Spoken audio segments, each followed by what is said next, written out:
नमस्ते दोस्तों, द ज्ञान केंद्र में आपका स्वागत है। आज के इस डीप डाइव में हम एक बहुत ही दिलचस्प टॉपिक पे बात करने वाले हैं। मतलब सोचिए, आज के ज़माने में देश के सबसे बड़े पद का चुनाव हो रहा हो और वोटों की गिनती हो रही हो 1971 की जनसंख्या पर। मतलब सुनने में थोड़ा अजीब तो लगता ही है ना। बिल्कुल अजीब लगता है। तो आज हमारा मिशन है भारत के राष्ट्रपति से जुड़े जो आर्टिकल्स हैं 52 से 61 तक, उन पे चर्चा करना। और सच कहूँ तो मुझे ये हमेशा से बहुत कंफ्यूजिंग लगते हैं। अरे इसमें कंफ्यूज होने की कोई बात नहीं है। हमारी रिसर्च भी यही कहती है कि इन्हें रटने की कोई जरूरत नहीं है। मैं समझाती हूँ ऐसे। इसके लिए बस एक बहुत ही जादुई ट्रिक है। जादुई ट्रिक? वो क्या है? इसे ऐसे याद रख सकते हैं, पकानी कोका दुयों दशम। पकाने कोका दुयों दशम। ये तो किसी संस्कृत के मंत्र जैसा लग रहा है। हाँ, पर ये कोई मंत्र नहीं है, बल्कि एक लॉजिकल सीक्वेंस है। जैसे पकानी का पहला अक्षर प बताता है राष्ट्रपति का पद। अच्छा, तो ये आर्टिकल 52 हुआ, राइट? एकदम सही। फिर आता है का, यानी कार्यपालिका का प्रधान। ये हुआ आर्टिकल 53। और नी से निर्वाचन मतलब चुनाव, जो है आर्टिकल 54।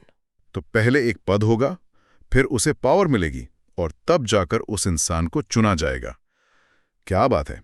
लेकिन इस निर्वाचन वाले हिस्से में एक पेंच है ना। क्या आम चुनावों की तरह इसमें कोई भी वोट डाल सकता है? नहीं नहीं, बिल्कुल नहीं। इसमें सिर्फ इलेक्टेड या कह लीजिए निर्वाचित सदस्य ही वोट डालते हैं। जो नॉमिनेटेड सदस्य होते हैं ना, वो इसमें हिस्सा नहीं ले सकते। तो जो सदस्य नॉमिनेट होते हैं उन्हें वोटिंग का हक क्यों नहीं है? इसका लॉजिक क्या है? इसका लॉजिक बहुत ही सीधा है।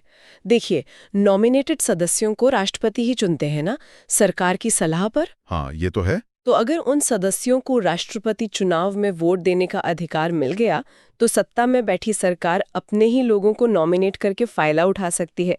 इसलिए चुनाव को एकदम निष्पक्ष रखने के लिए सिर्फ जनता द्वारा चुने गए प्रतिनिधि ही वोट करते हैं। ये तो सेपरेशन ऑफ पावर्स का बेहतरीन उदाहरण है। लेकिन वो 1971 की पॉपुलेशन वाला क्या चक्कर है? आबादी तो अब बहुत बदल चुकी है ना। हाँ, पर इसका सीधा कनेक्शन फैमिली प्लानिंग से है। दक्षिण भारत के राज्यों ने जनसंख्या कंट्रोल करने में बहुत अच्छा काम किया। अच्छा। और उत्तर भारत में आबादी तेजी से बढ़ती रही।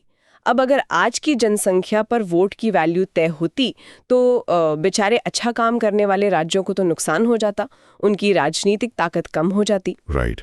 उन्हें इस नुकसान से बचाने के लिए ही 1971 की जनसंख्या को बेस मानकर वोट वैल्यू फ्रीज कर दी गई। क्या कमाल का विजन था। बिल्कुल। नीतियां कैसे एक दूसरे से जुड़ी होती हैं, ये उसका परफेक्ट उदाहरण है।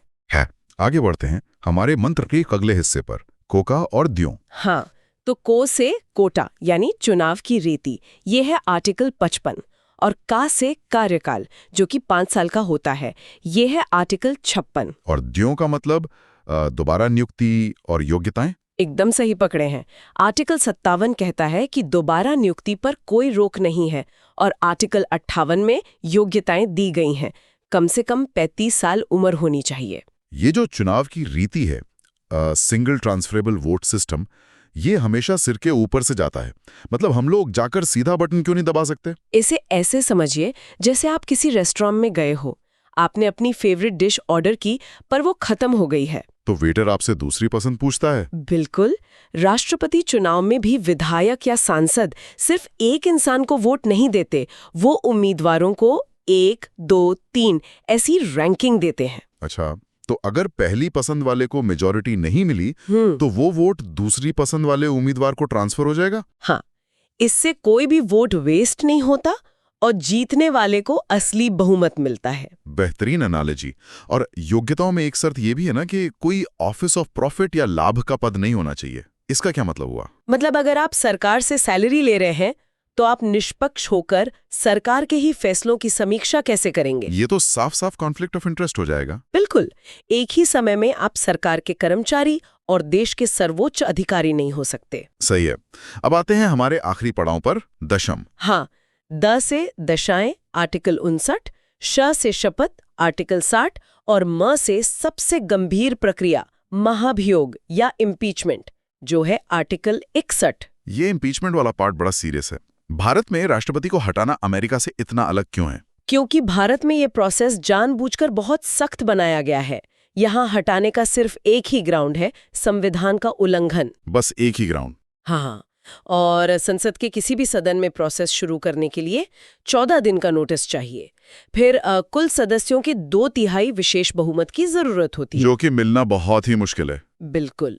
जबकि अमेरिका में निचला सदन देशद्रोह या रिश्वतखोरी जैसे आरोपों पर आसानी से ये कार्रवाई शुरू कर सकता है। और अगर कभी भारत में पद खाली हो जाए तो क्या होता है? तो आर्टिकल 65 के तहत उपराष्ट्रपति कार्यभार संभालते हैं। और हाँ, आर्टिकल 62 कहता है कि 6 महीने के अंदर नए चुनाव कराना मस्ट है। क्या बात है!